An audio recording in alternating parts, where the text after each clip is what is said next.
Okay. So we have had a discussion on, I asked you that it is, we need Linux OS for doing this course, and Mac OS will also work. Any Unix-based system will work. And on Windows, there are multiple options. You can use a VM, like for example, like VirtualBox, or you can use the Windows Subsystem for Linux, WSL. Though WSL has some issues with GUI kind of applications. Okay, so later on in the course, you might have to shift to a VM if you are working on a Windows machine. But we will. You can start here. This is fine as a starting point. And this what you should think of, like that even these are softwares which someone is writing or has written, right? So when we use Windows, or when we use Linux, or when we use Mac OS, these are also these softwares which someone sitting in Microsoft or an Apache developer, they are writing, right? So maybe not today, but in a few years you might be part of the Mac OS team who is writing the operating system software. So think of everything which you are currently using, and think of it that not as a user, think of it that you might be writing it.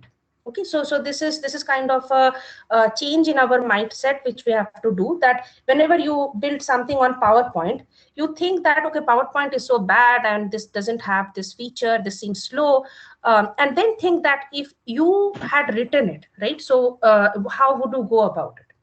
So this is, and these are all working at different levels. So when someone is writing an operating system, they have to be much more hardware aware.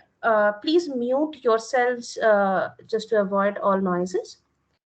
So much more hardware aware. If you are using a PowerPoint, or you are developing PowerPoint, then this is much more application oriented.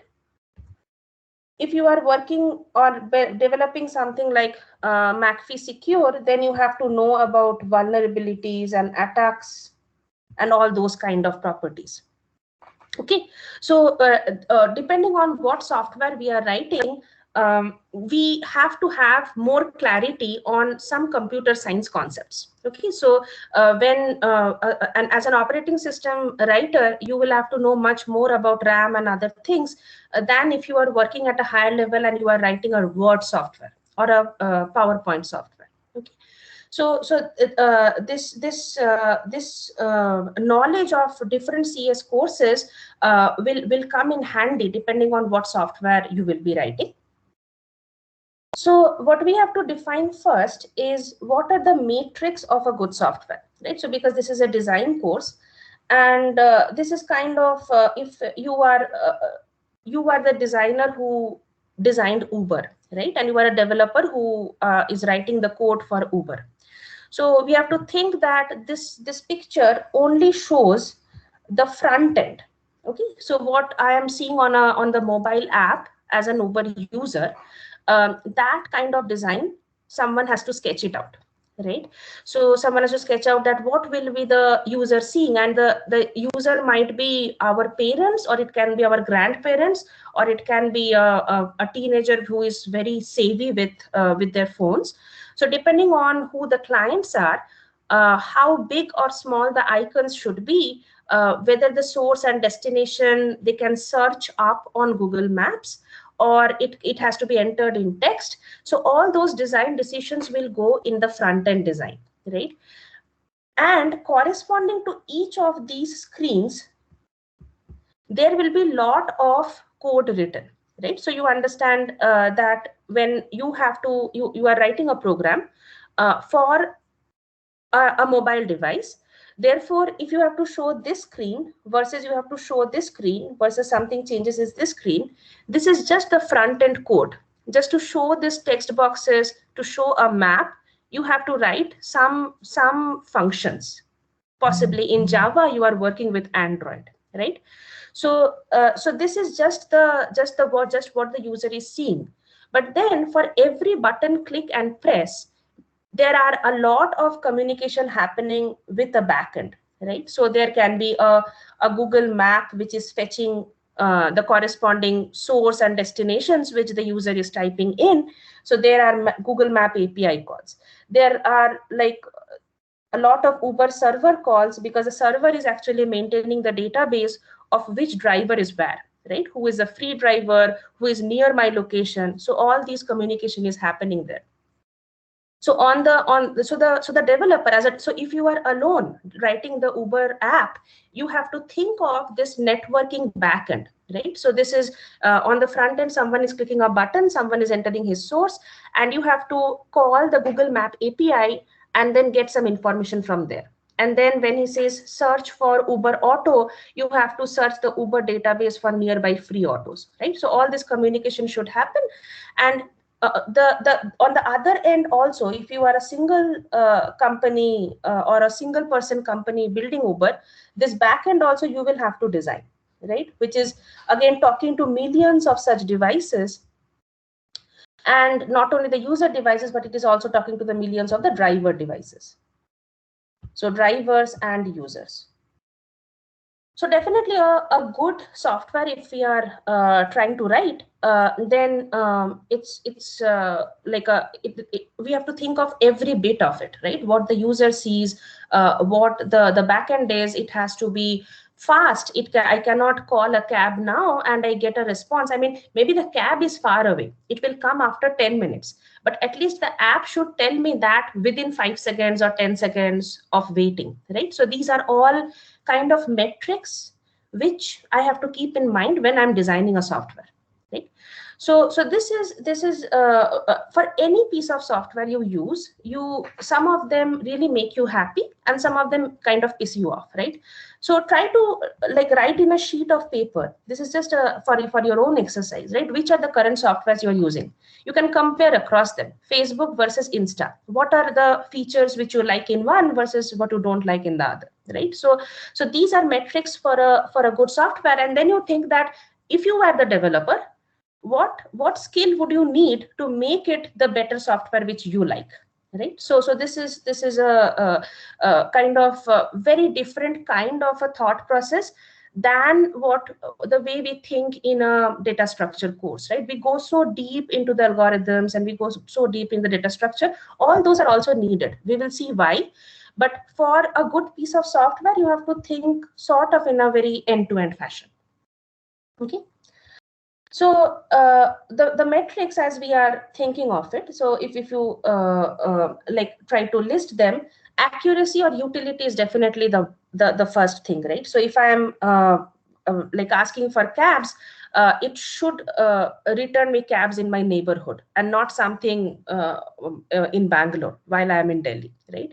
So similarly, for a simple search engine query, I want the results of the query to be relevant. When I'm like postings are like asking something to on the Google search engine, I want to see the relevant queries or the relevant results to come up. So accuracy or utility is definitely the first step of any software we design, right? We are otherwise nobody will anyway use it. If it doesn't have any accuracy or it doesn't have any utility. So that's the first, the basic thing which we have. And here you can list down for different applications which we use. How do we define this, right? How do we define utility? How do we define accuracy? And for example, if I give you to design a game, you can tell me what is utility in your mind as a game designer. Is it like it's very addictive that as soon as the person finishes one round of the game, he wants to play the next round? Or you think that the kind of interactions like 2 or 3 or more people get really involved in the game, and that is the utility of your game, right? So what is the value that you are creating? That is why people are liking it, right? So this kind of for any piece of software which we have, this utility has to be really defined. And for simple programs we write, so even like a single CPP file program that we write, even there we want that all our operations are accurate and gives the appropriate response that is meant from it, right? So this is something we cannot do away with. This is whatever code we write. So that's the first metric for sure. But as we understand that latency is very important too, right? And this when you are doing COL 106, a lot of this asymptotic analysis which we have done are very relevant here, right? So if you think that there is some algorithm which grows as n square versus something which grows as n cube versus something which grows as log n, we would definitely want to use this particular algorithm for any problem which we are solving, right? So this is something where the computer science knowledge is extremely useful, right? If we want to write a fast program, we really don't want to be dumb in the way we are doing sorting or searching or any kind of thing. So choice of algorithms and also appropriate choice of data structures. So why have we learned if every problem possibly can be solved with arrays, right? So why did we learn about linked lists? Why did we learn about heaps and queues and other things? So depending on what problem we are solving, fast. So we have to think that does this particular problem need fast querying only? Does it have a lot of deletions of nodes? Does it have a lot of insertions? What will be more suitable, right? And these are very application dependent things. So if I am asking you to write an Uber app, maybe the nodes come and go, right? Because the drivers don't stay at the same place at all times. And therefore it doesn't make sense to really think of like retaining the data for a very long time. Whereas in case of a Google search, maybe the records, they don't change that often, because the web, though it's growing fast, maybe the most relevant results like the Wikipedia answer might still remain at the top, right? So in what kind of data structures we organize our code, whether deletions will be more often, insertions will be more often, lookups will be a lot, that we have to constantly think, right? Similarly, this asymptotic analysis, you also have to think in a ways that what will be your typical input size. Sometimes we are very pessimistic in the COL 106 course that we always do worst case analysis. We think that, okay, n is huge and everything tends to infinity, but typically maybe the search or the sort which is coming is only 5 integers, right? I have 5 drivers and I have to sort in terms of distance among them, right? So maybe and if it is easier to code up, I won't say bubble sort, but at least maybe insertion sort, and it's easier for the developer as you to write it. Maybe sometimes you go for simpler solutions. Okay, so this is also sometimes this thing that what is typical n in a problem. Okay. So latency is definitely a very important aspect because even when we are using an app or we are even when I'm talking today, right, and there is a lag between my iPad's screen and my MS Teams because of the network issue, we get kind of impatient, right? I'm writing, why is it not appearing as it is in real time on my MS Teams screen, shared screen, right? So these are, latency is definitely something which triggers us a lot in terms of unhappiness. So we have to consider that. And we shouldn't forget, when we are doing COP 290, we should not forget what we have learned in COL 106. Okay. The other thing which we haven't learned yet, but we will kind of start in this course, is a little bit about hardware, not really knowing it, but more about threads and parallelism. So hardware is becoming better and better. We are having multi-core processors on our laptops as well as on our mobile devices, and definitely on the data centers. So to make software fast, we should be actually utilizing the hardware that we have, right? We shouldn't write a sequential program all the time which just uses one core on our machine. Because one thing in parallelism is there are millions of clients waiting, and to serve all of them, I should actually have a million threads in my program. But even if not a million threads are clients are waiting, even if I need a single output and I am working on my laptop, it's nice to actually write a multi-threaded program so that at least the 4 or 8 cores on my laptop get used. Okay, so in this course, we will learn how to write these threaded programs. Though the theory and the sort of pitfalls of multi-threaded programs, the synchronization across threads, that will come in your 3rd year. So this will be the OS course, 5 credits. And there will be also a COL 380, which is specifically a parallel programming course. So COP 290 is kind of a, you will be using threads without knowing much how the operating system actually handles threads. Okay, so what happens actually under the hood in the hardware, that you won't know, but at least at the program level you will know that how are threads defined in a program, how to start a thread, how to kill a thread, how to give work to a thread. Those things you will learn. Okay, so so data structures, algorithms, threading, these are all kind of steps towards writing faster programs which give, of course, the desired utility, the accurate results, but without making us wait a lot. Okay, so this is important. And some of your assignments, we will actually evaluate this. And when we say evaluate, it will be your program against your program. It will not, because we all know that latency is very hardware dependent. So it's not like some friend is getting 5 milliseconds and you are getting 100 milliseconds, so you get less grade. It's like you wrote the first program which ran with 100 milliseconds. Then we asked you to change the data structure, and therefore it started running at 80 milliseconds. And then I asked you to multi-thread it. And now with 4 threads, it's not running 4 times faster, but at least some more faster. And maybe you are getting 60 or 50 milliseconds now. So it is you against you on the same machine, just making your program better. Okay, so this is something which will be a point of evaluation in some of the assignments. Okay, this part is very important. So latency is the second metric of a software. The third is usability.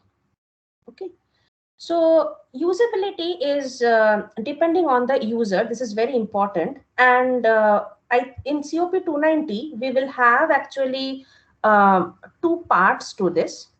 So in the last project, typically I ask you to build something which faces a what should we call non-tech user. So typically you will build a mobile app or you will build a game which necessarily a computer engineer is not playing. So it won't be a command line thing. It will have a nice GUI with lots of buttons, lots of things moving around.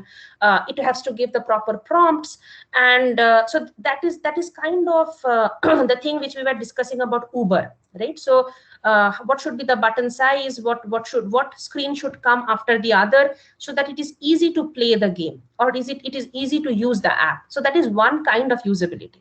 Okay, and it's very important for softwares, which your last project will kind of try to make you think on. Okay, but the earlier part of the course, especially the first assignment, their usability will kind of be that for other programmers or developers. So you are a programmer or a developer, and your mindset should be that it's not like you write a piece of code which nobody else is able to understand. Okay, the function name is your pet's name. There is no comment in the code. You have very strange logic of concatenating a string or reversing a string. So as soon as you leave the project or you leave IIT, that program is not usable. Okay, so nobody is able to understand what it does or able to build upon it. Okay, so this is something which kind of makes us very less productive, because I myself, the program I wrote 2 years back, I might not be able to look at it today and understand what it is doing and why I wrote it in that fashion, right?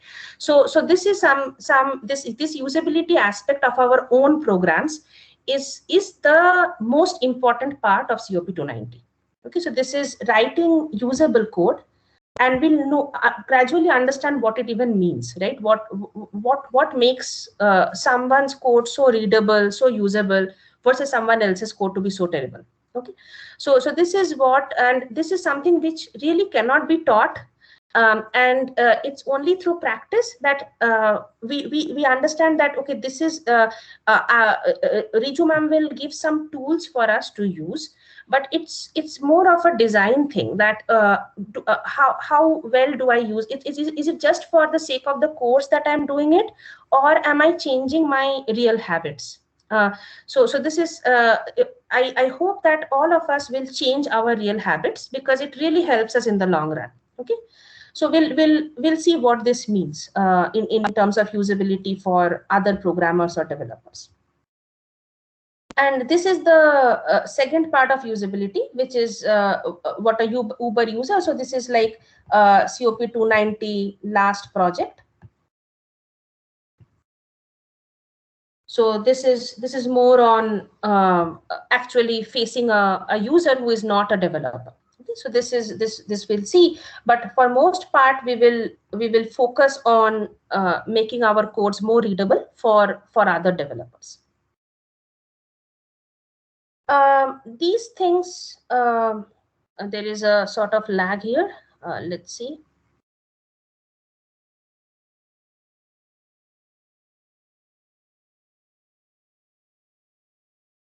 Yeah, so these are again metrics, but we will not think of them in the COP 290 course. So if you are actually building a mobile app, or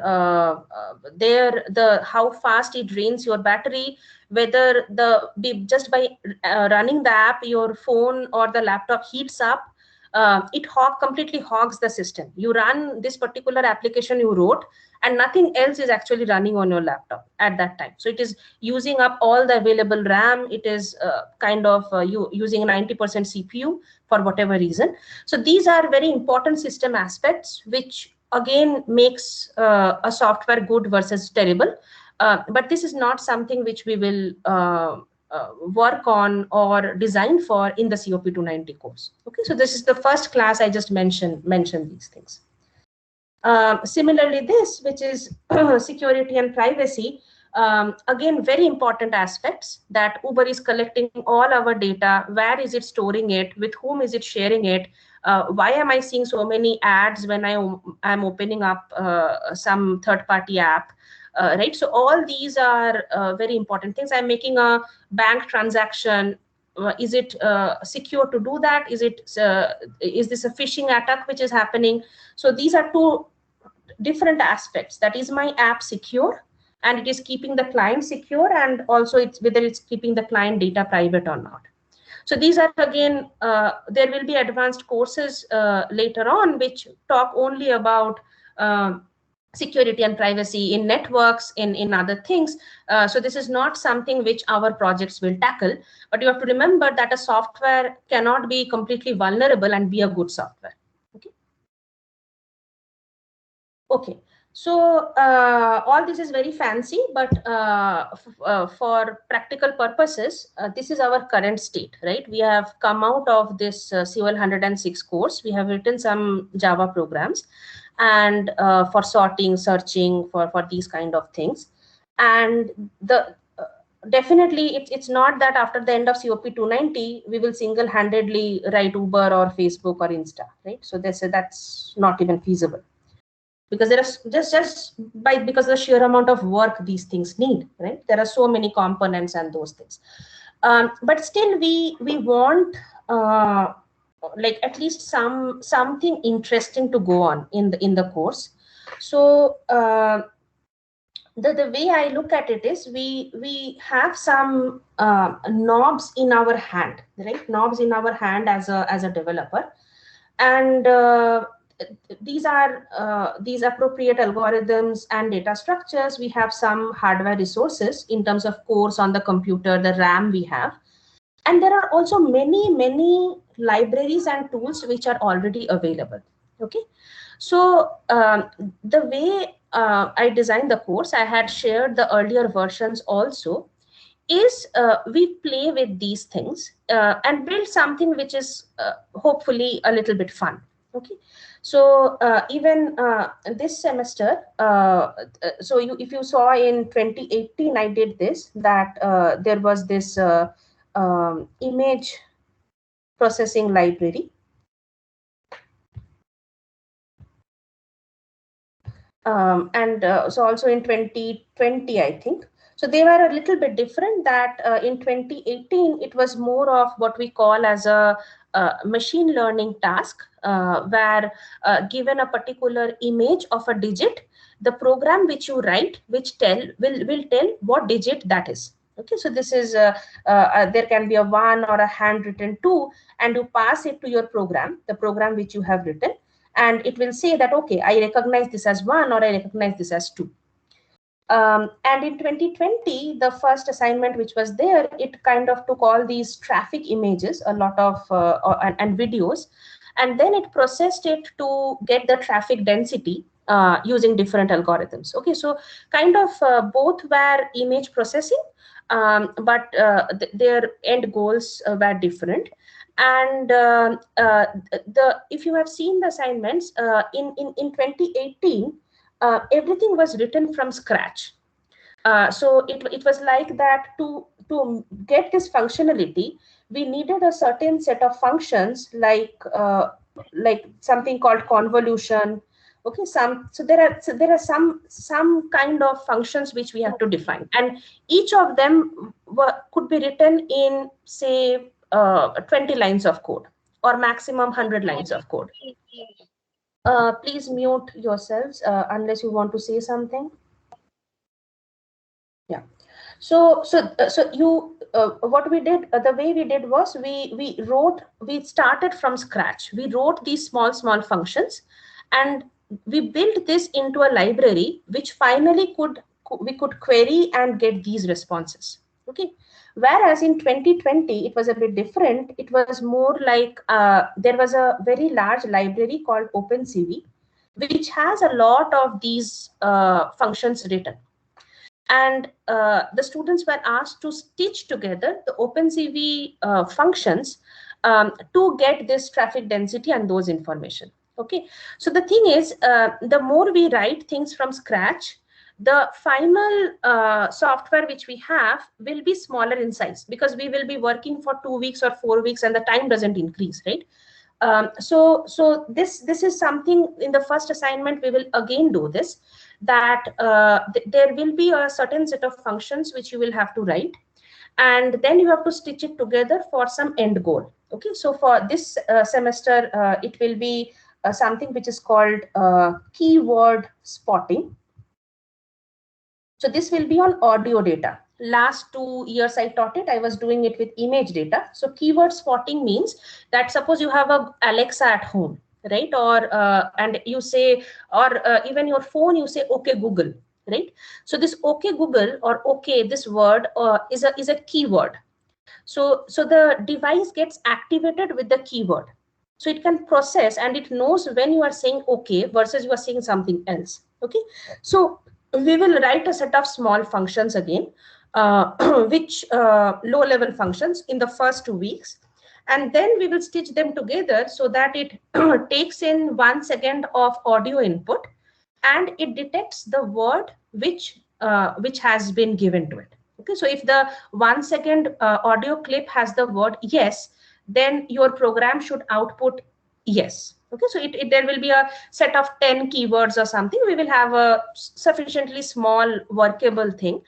And typically for every assignment, I also give you some inputs and outputs so that you can check your program against it. Okay, for both for low level functions which you write, and for the higher level, because this is something which you will actually have in the real world, right? It's not like real world works as an exam that nobody knows what input is going to come, and typically we have a fair idea of what input should get us what output.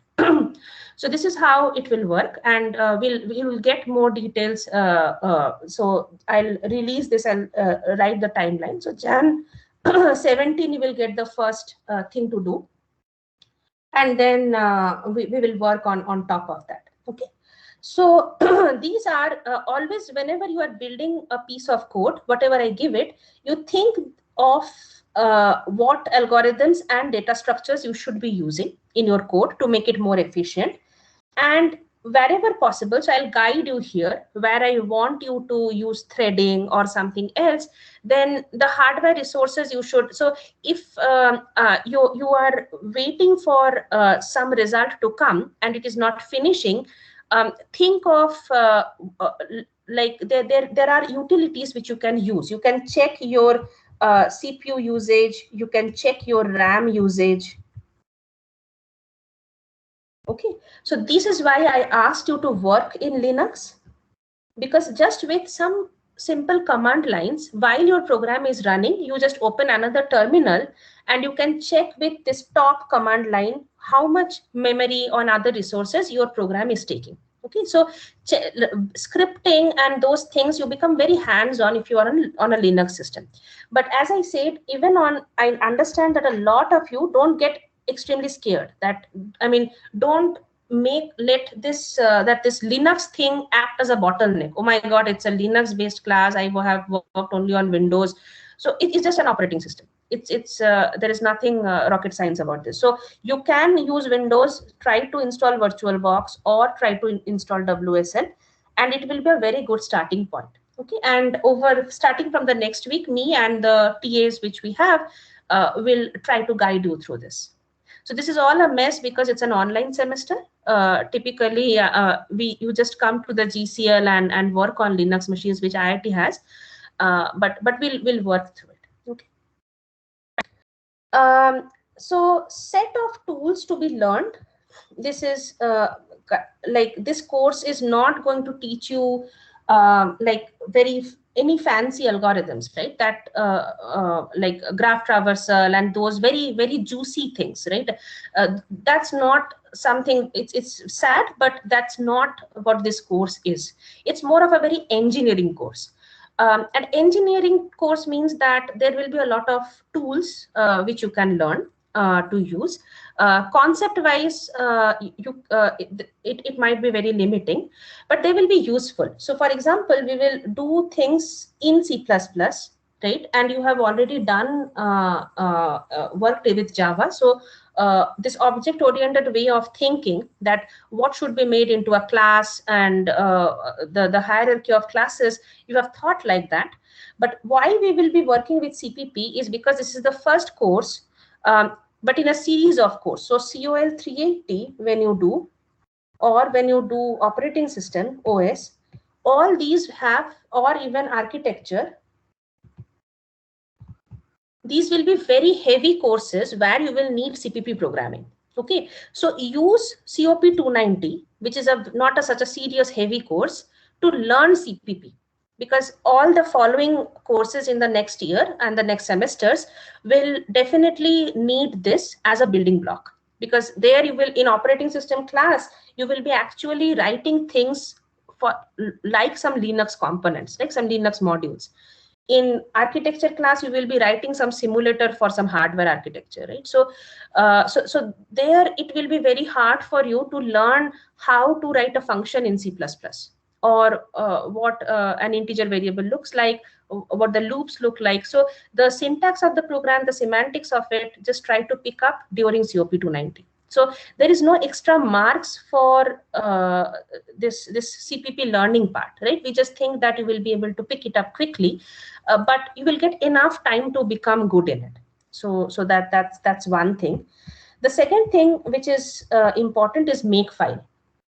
Okay, so this is something which you might have heard, this word compile. When we write a program, there is a compiler, which is again another program, just like operating system is a program. Compiler is, for example, GCC is a compiler. Okay, so CMake can be a compiler. LLVM is a compiler.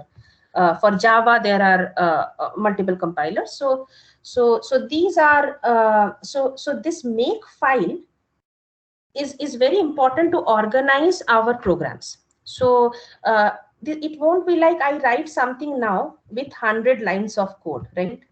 So we can understand that Uber is not a program which has just one .java file. It will have million of files, right? Some of them for the client, even within client, some for some screens, some for other screens, right? So it will be physically impossible to fit everything within one source file. So there is definitely the structure, how we structure our project is a very important aspect of good software design, right? So this is where this make file, I will give separate tutorial on this, that you need to have CPP files which contain your actual functions and source code. Then you have this .h files, the header files, which has these functions defined, and you include them in your other files which needs that functionality. Okay, any sort of constants which you have defined, these should go to the header file. And then this make file is kind of a hierarchical thing which says that for this executable, please link and compile these CPPs and headers together. Okay, and then make this into a .o. So this guides the compilation process. So when GCC comes, it knows that, okay, this is these are the places where I should look for these files, and this might be arranged in different folders also. So you can say that all my MFCC, which is something you will need for the audio files, MFCC files are residing here. Maybe all your output processing CPP files will reside here. So there can be different folders of this. Each of them will contain a set of CPP and header, and then your make file will be at the top, which says that this is how things are linked together. Okay. Scripting is very important. We will learn about these things, that the scripting for resource usage, as I said, top and all those are important to profile how much CPU you are using, how much RAM you are using. So resource usage, then scripting for other purposes, for plotting, for example. So for many things, we will be needing a lot of plots, right? And typically the way we do plots now is we have dump something, then we copy that into an Excel sheet, and in the Excel sheet we click a button and a image comes up, and then we copy that and we paste it somewhere, right? So it's a very tedious process. We don't want to do copy paste ever as a developer, right? So it should be right. I have a program, the program runs, and then at the end of it, it also plots, right? And the plot is saved in any format I want. I can want a PNG plot, I can want a JPEG plot, depending on where I'm going to insert it. So scripting is very important, which we will learn. The fourth very important tool which we will learn is Git. Okay, so typically when we work in teams, before the deadline, I send email to my friend that this is what I have written, and my friend says that I haven't received your code, and or I have lost your code. And even in my own machine, there is the way I have kept it is _1, then __203 and _5. So these are the like I have written, and then I say _morning. So then I open this and I see there is a mistake here. This is not the one I want. So we are really very clumsy programmers when we begin life, right? Because I mean, even getting the logic correct is so difficult for us that like the proper process is kind of out of our mind. So we will become a bit more organized now. So this will not be there in the first assignment, but starting from later on, between your team members, we will use Git to actually do the collaboration. So you write a piece of code, you commit it to Git, you push it to Git, and there is a Git pull which your friend does, so that he or she gets the current version of the code, makes changes, and pushes it to the Git again. So Git kind of maintains your software. Git is again another software which is residing on some server machine somewhere, and you are locally working on your program and you are constantly pushing your changes to Git.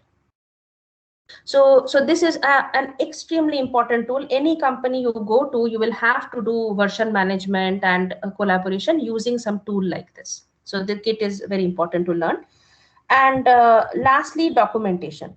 So writing in Word and converting it into a PDF, or writing even as a Google Doc and downloading that as a PDF is how we write reports till now.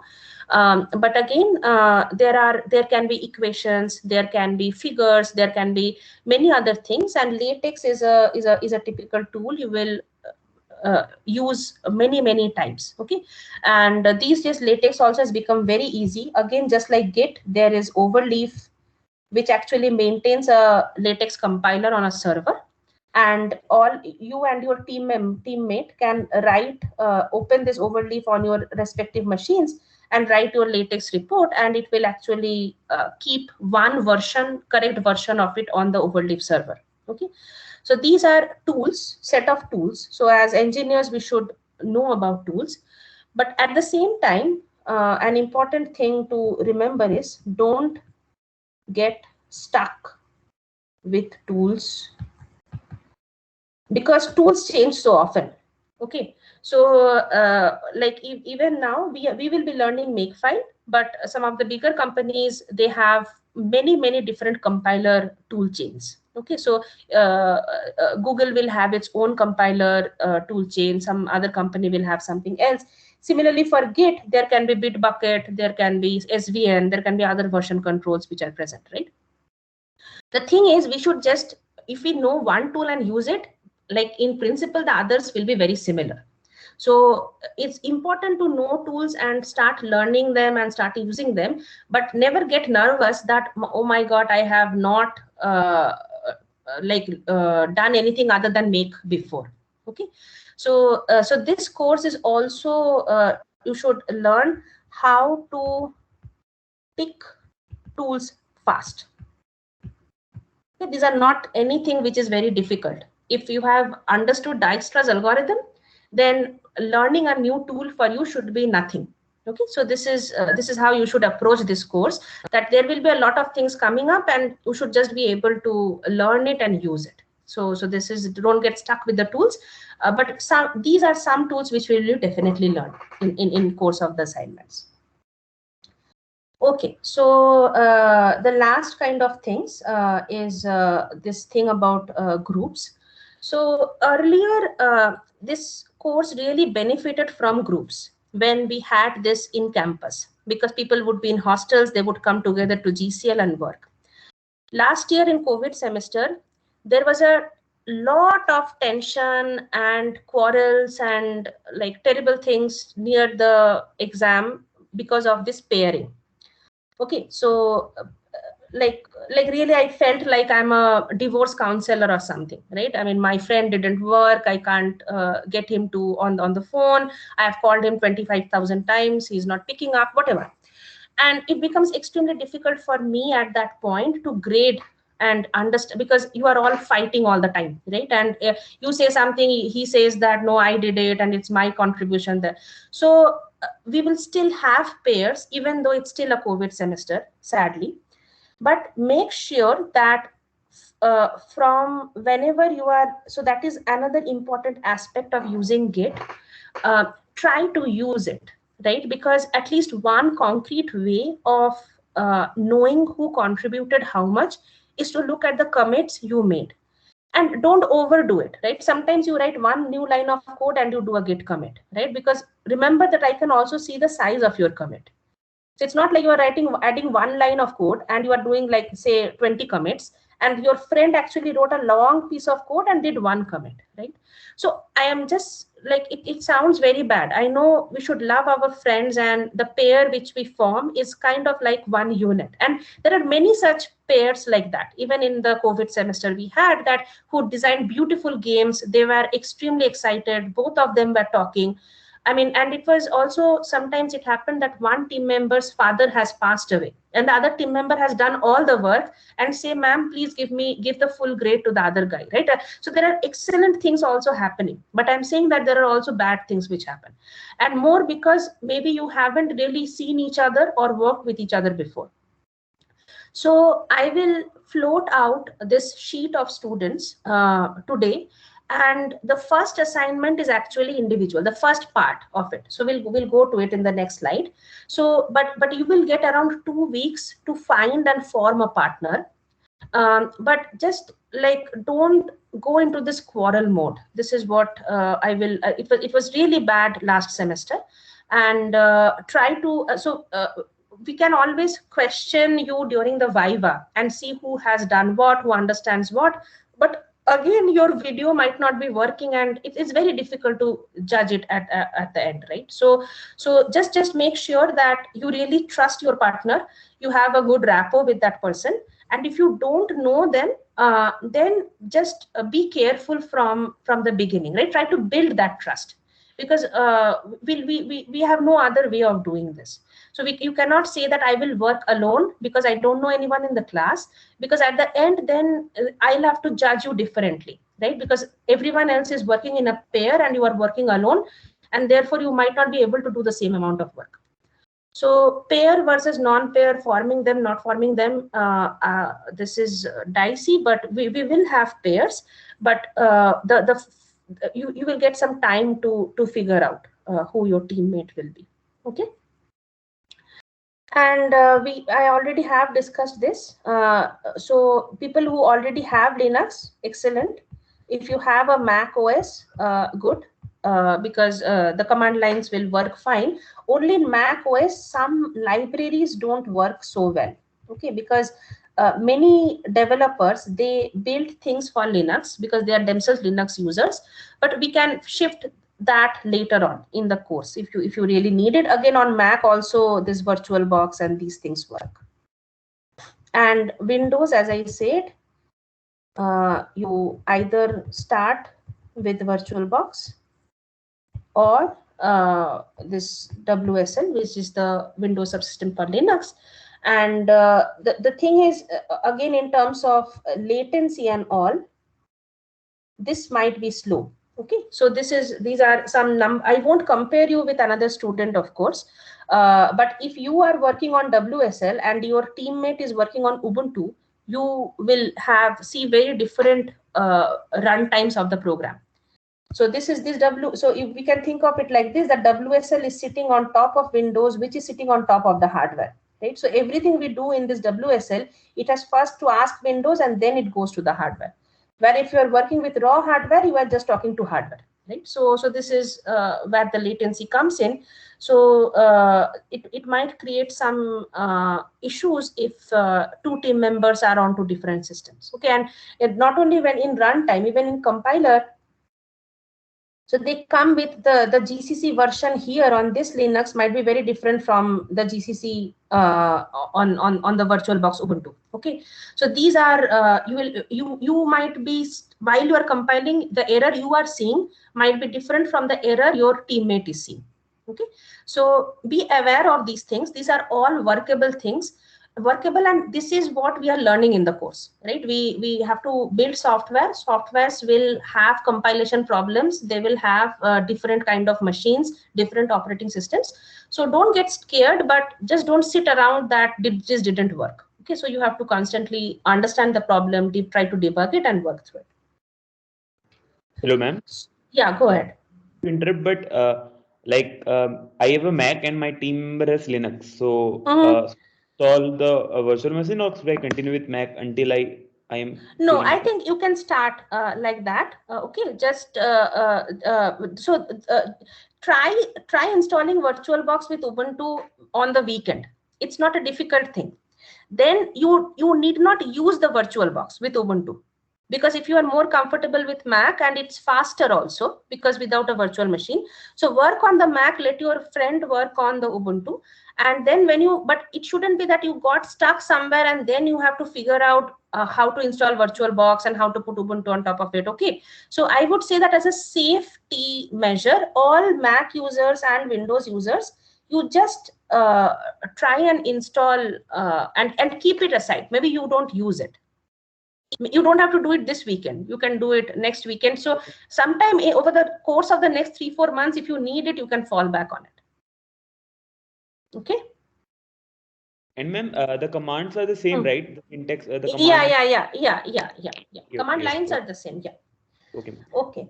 So as I am, this is the most concrete part of today's class, that you will get this assignment on Jan 18, and you have to finish it by Jan 31. The first, so this is the first assignment's first part. So this is like, as I said, this small functions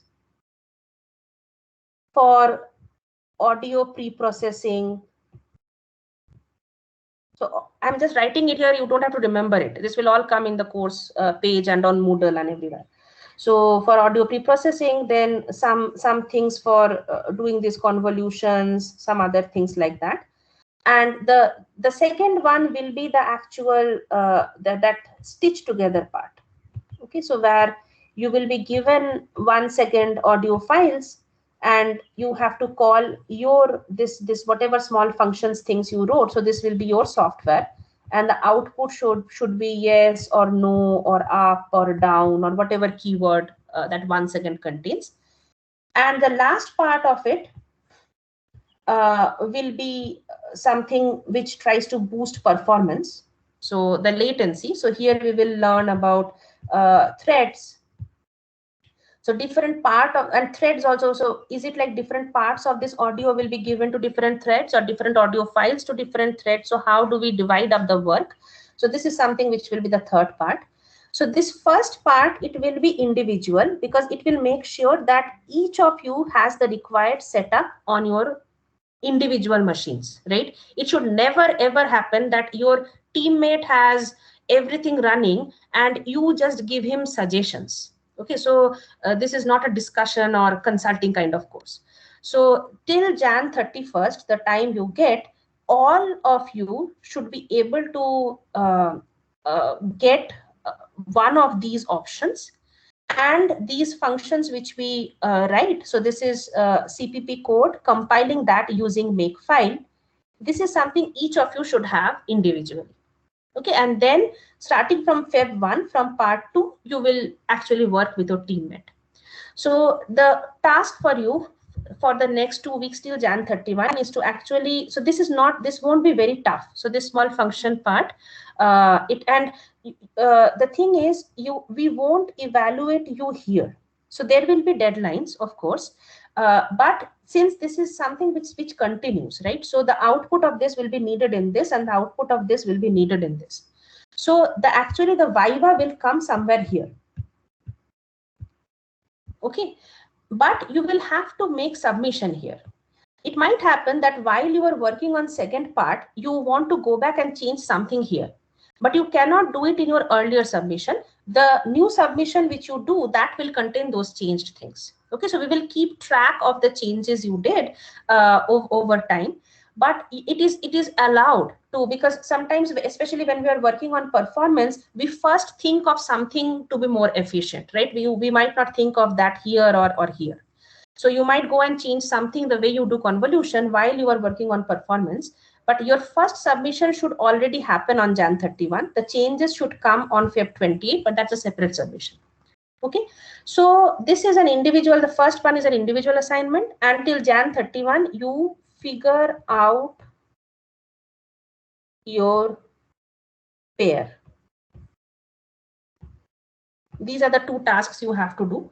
Okay, so I will send you the class students list in case, I mean, some of you know your batchmates, they already know whom you want to pair up with, and you edit it there. So enter your roll number, your name, your partner's roll number, and his or her name. Okay, so, and don't be shy or scared if you are left alone. Okay, so we will do some matching at the end, and some of you are shy who haven't talked to anyone, but it's okay, we can make it work. Okay, Excuse so me, yeah, go ahead.